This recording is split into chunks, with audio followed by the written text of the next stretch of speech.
What is going on, my homies? I'm out here with my homie Bog right Here hanging out on a beautiful fall day. The weather is gorgeous, a little chilly this morning, but the fish are going to bite this afternoon. That's actually what we're going to talk about a little bit. But I want to go on a little rant first. And you guys can show me down in the comments if you want. But there's a lot of videos from pros on YouTube. And in my opinion, they'll throw you a bone, but they don't give you the full picture. And they have to be on there now, you know? All these guys all of a sudden showed up like a few years ago making videos. And I'm not saying all the pros are like this because, you know, it's never kind of a broad brush. But there's a lot of guys that will throw you a bone, and they're on there because they have to stay relevant. They need those clicks. They need those impressions. They need that sort of that fandom in order to be able to still fish. Whether it's right or wrong, whatever. But at the same time, I think sometimes it shades the information and kind of the honesty, you know, that they're actually putting out there. A lot of guys super honest, super straightforward. My buddy Jacob Wall is a great example. He wants guys to catch fish. He wants to teach fishing. He wants anglers to engage and learn.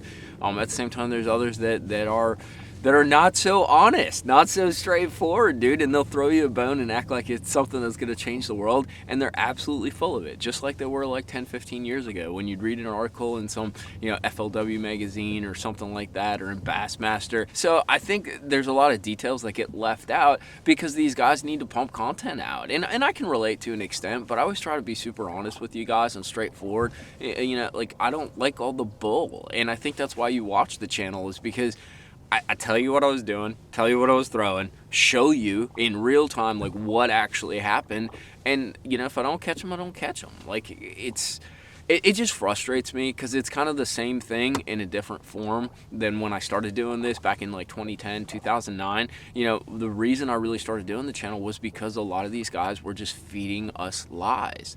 And it's sort of the same thing, but in a different way. Instead of telling the whole story, they're just telling part of it, and they're lying in a different way. So it's frustrating to me. You guys can, you know, be your own personal judges. I expect you guys to think critically. I mean, you guys are smart. You know how to fish. You know about fishing.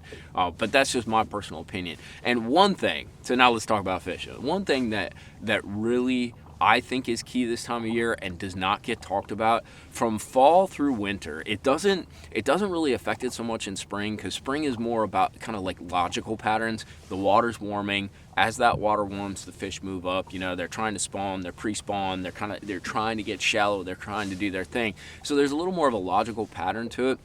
But in winter and fall, we really run into what I'm going to call bite windows. And they're not logical. Like, they're not on, I mean, some of them maybe are on an app or something like that. I'm not a big fan of all the apps that say, hey, it's going to be good fishing this week. I like them for the confidence, but I'm going to go fishing all day no matter what. And I don't find that they're very reliable all the time. So the thing that I run into with these bite windows is basically, as this water cools, you may find fish and you may be doing the right thing, but those fish aren't biting. And one of the things that tells us this so much is that guy up there, my active target 2.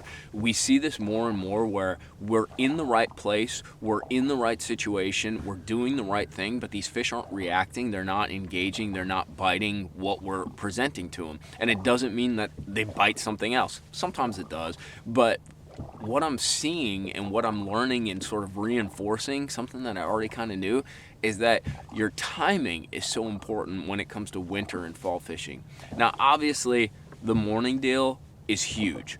But what's interesting is it's super cold. They seem to bite for like an hour in the morning, maybe 2 hours. When that sun starts getting high, 8, 9 o'clock, it really shuts down, and then that window is limited. But what really I try to key into, and it helps shooting the videos because I have a time signature on the video clips when I catch fish, is keying into what times of the day are these fish shelling off. Now, we're on Guntersville. Current can play a role. There's all kinds of things that can play a different role, but if you can dial it in and you have semi-stable, even if it's cold weather patterns, you can really dial in a timing to a bite. And I think that's so important because then you can rotate some of your best stuff during that window. You know, it's all about being more efficient, being quicker, and catching more fish with less effort and a less amount of time.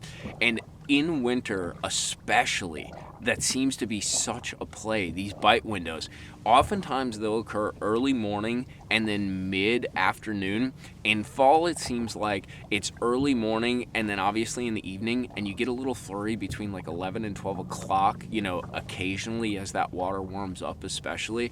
But keying into that and patterning that bite window and then using that to run your stuff to fish kind of those juicy areas, it's also something that can give you confidence, because a lot of times we go out fishing, we don't get a bite for 4 or 5 hours, and dude, I don't know about you, but I get super frustrated. I'm questioning my decisions. I'm wondering if I'm doing the right thing. But we kind of know a lot more about how to catch fish in different seasons and that. And granted, you got to tweak, you got to change in that. But right now, I'm going to catch fish on an A-rig. Now, I need to present it to fish that are willing to bite, but I'm going to catch them on that. So I know that if I rotate through my stuff and I'm throwing that rig, I'm going to get bit. Maybe I'm not going to catch the biggest bass, but at the same time, I'm going to get bit. So I need to isolate other factors that are going into that process, and that's where those bite windows come in. Good ways to track it: fishing journal. If you shoot videos, you can do that too. But really kind of make a note of the times when you're catching fish and write them down, dude. Because as these days get shorter and shorter, those bite windows become more and more important, because you really have to take advantage of your time. Low light periods, like I said, obvious, dude. Low light is great, especially that late afternoon in the winter kind of deal. But really put an emphasis in some way of logging those times, because they can really unlock a pattern on your lake, especially if you fish one lake continually. They can really unlock like a pattern where guys may be fishing the exact same thing as you, but they're not getting the bites that you are, because you're hitting it at the right time. And it's probably most important in winter. And winter might not be the best time to fish, but it is when you can catch some absolute giants.